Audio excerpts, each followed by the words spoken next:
Ruben Amorim just lost his job as head coach of Manchester United, and we gotta say the timing is pretty interesting. There were so many times everyone thought he'd be sacked between this season and last, but the owners maintained that they had faith in him and were giving him time. Now, all of a sudden, they wake up and show him the door just 5 days into the new year. What was the reason? We'll try and explore a few of them in this video today. These are 5 reasons why Ruben Amorim was sacked by Manchester United. First of all, the results were bad. Amorim leaves United with a 38.1 win percentage after having won just 24 games out of the 63 he managed. This is one of the worst win rates by a manager in Man United history, the outright worst of any post-Ferguson era coach who was in charge for at least one full season. Amorim averaged 1.23 points per game, the absolute worst of any Manchester United manager in the Premier League era. I mean, he won 3 Premier League games in a row for the first time in his Man United career in October, almost a full year after he was hired, and he was never able to string together 5 straight league wins. The Portuguese boss lost a third of the matches he coached, the worst of any permanent Man United manager since the 70s. Since Amorim was hired, only 3 ever-present Premier League teams secured less points than United: Wolves, West Ham and Spurs. 2 of those teams might get relegated this season, while one of them won a trophy to mitigate the disaster. This is all just pretty appalling, and considering the standards at Man United, that is simply not acceptable. The owners showed their faith in him by allowing him to build his own team. This involved him selling off some major players in the team and bringing in his own players. They backed him by giving him £250 million to spend on transfers while he was coach. But there still wasn't any consistency, which is something the United bosses might have found very frustrating. In the club's statement, they cited the fact that the club is currently sitting 6th on the Premier League table, and they believe that letting him go gives the club the best opportunity of the highest possible Premier League finish. So yeah, the bad results definitely influenced their decision. Another thing that made the club sack him is the ghost from last season. If he was 6th on the table in his first season, it may not have been such a big issue. But after last season, it feels like there's been no significant improvement. Amorim finished 15th last season, the lowest Man United have ever finished in Premier League history. He could have salvaged the season with a trophy, but he went on to lose the Europa League final to Premier League rivals Spurs. Then very early this season, he threw away another shot at a trophy by getting knocked out of the EFL Cup by a 4th division team.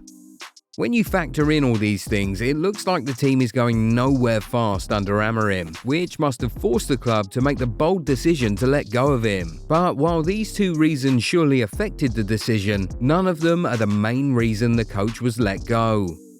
We'll talk about the main reason Ruben Amorim was sacked in a second, but before we do, if you aren't yet subscribed to the channel, go do that right away so that you never miss out on our amazing content. Done? Now, the main reason he was sacked, which the club won't say out loud, is because of his recent outburst. I came here to be the manager of Manchester United, not to be the coach. Just about 24 hours before he was relieved of his duties, Amorim went on a bit of a rant where he said he came to United to be a manager and not be a head coach. In this rant, he said he had 18 more months in his contract and he planned to see them out. He said he would not quit and would only be out of there if the board decides to change. He went on to say that if people cannot handle the criticisms, then they need to change the club. In all of this, it felt like he was taking an indirect dig at someone. But the most damning part of his statement had to be where he said that while he does his job, other people have to do their own jobs too, particularly mentioning the sporting director and the scouting department. We believe that that might have struck a nerve, forcing the owners to boot him out immediately. I mean, think about it. Why wasn't he sacked when he was knocked out by Grimsby Town? Why wasn't he sacked when he was unable to secure a win against Wolves, one of the worst sides in Premier League history? But after a comeback draw against an informed Leeds away from home, he gets sacked? Yeah, it was definitely more than just the results. It was also about his stubbornness. The man is pretty stuck in his ways and he's refused to change or even be a little flexible. He has a particular idea and way he wants to play, and even when it's not working, he still continues to insist on it. This can be very frustrating.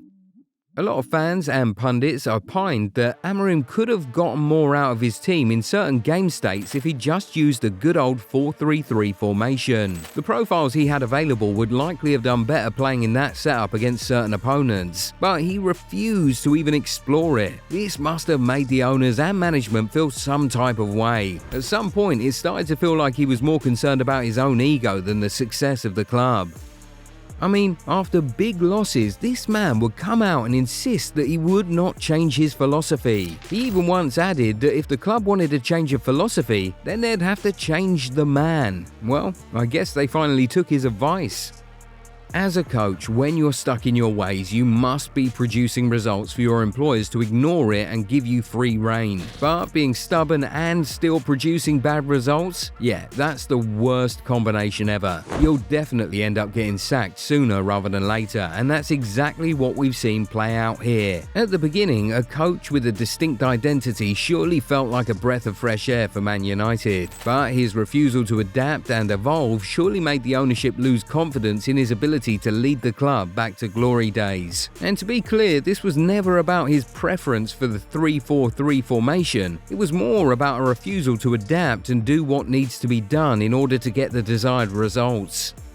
Finally, another major reason Amorim was sacked was because he was perhaps a bit too negative and emotional. He was often negative in press conferences and a little too emotional in interviews. But the last straw had to have come in his meeting with the club's director of football, Jason Wilcox. The meeting was scheduled for the Friday before he was sacked, and the purpose of it was to discuss the team's tactical approach in detail. According to Sky Sports, the management felt that Amorim was a little too negative and emotional in that meeting, forcing them to start to consider making the hard decision to let him go, even though they didn't really want to. Reports suggest that the outcome of that meeting might have led to Amorim's outburst after the Leeds game on Sunday, leaving the bosses with no other option but to let him go.